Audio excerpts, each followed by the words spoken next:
गोली मार दी गई है उनको। उनके गोतिया के ही लोगों ने उनको गोली चलाई है।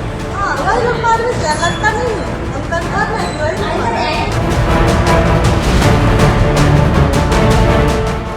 नमस्कार, आप देखना शुरू कर चुके हैं लाइव सिटीज को। मैं अभिषेक है। बिहार में एक और बड़ा मर्डर हुआ है। पीएमसीएच की नर्स की गोली मारकर हत्या कर दी गई है। तो ये बड़ी वारदात हुई है और ये वारदात नूरसराय थाना क्षेत्र में हुई है। बताया जा रहा है कि जो सुशीला हैं उनकी उम्र 60 वर्ष थी। वो हर रोज पीएमसीएच में आती थी, नर्स का काम करती हैं और हर रोज अप डाउन करती थी।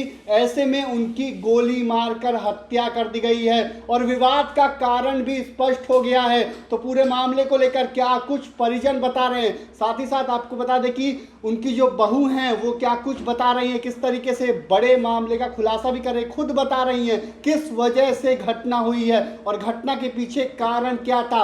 लेकिन जिस तरीके से गोली मारकर हत्या कर दी गई है, बिहार में लगातार अपराध का ग्राफ बढ़ रहा है और जिस तरीके से कारोबारियों की हत्या की गई है और अब एक और मर्डर का मामला सामने आया है। पीएमसीएच की नर्स सुशीला की गोली मारकर हत्या कर दी जाती है।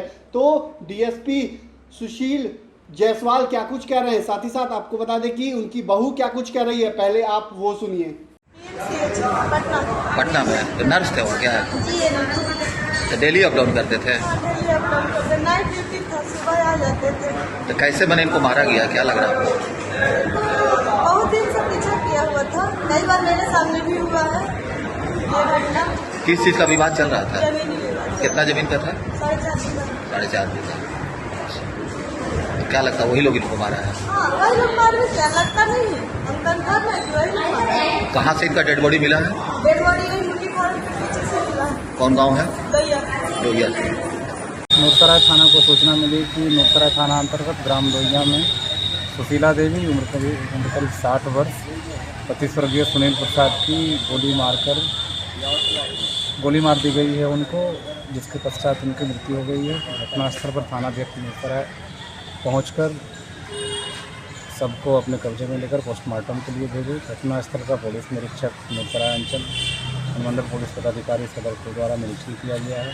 एफएसएल की टीम को बुलाकर वहां से साक्ष्यों का संकलन किया गया है। डॉग स्क्वाड की टीम बुलाई जा रही है और सबका पोस्टमार्टम कराया जा रहा है। मृतिका के पुत्र के फर्द बयान के आधार पर प्राथमिकी दर्ज की गई है।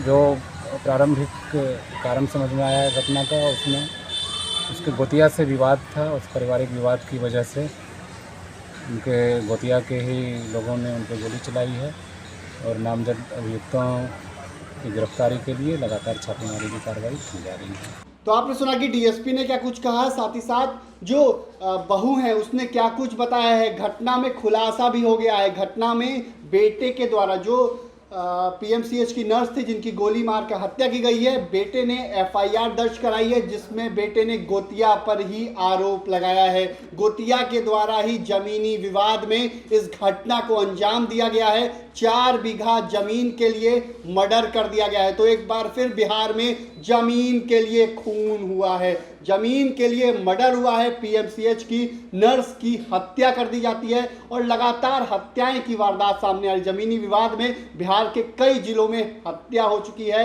और अलग अलग जिलों में जमीनी विवाद में हत्या के कांड के बाद बिहार पुलिस की ओर से और प्रशासन की ओर से भी फैसला लिया गया था। हर शनिवार जनता थाने पर जनसंवाद कार्यक्रम होता है, जिसमें मामले का निपटारा किया जाता है। जमीनी विवाद से जुड़े जो मामले होते हैं उसका निपटारा करने का प्रयास किया जाता है। लेकिन अभी भी जमीनी विवाद में खूनी खेल चल रहा है और लगातार हत्याएं हो रही हैं। तो बने रहिए लाइव सिटीज के साथ। हमारे यूट्यूब चैनल को सब्सक्राइब करिए, इस पेज को लाइक करिए। धन्यवाद।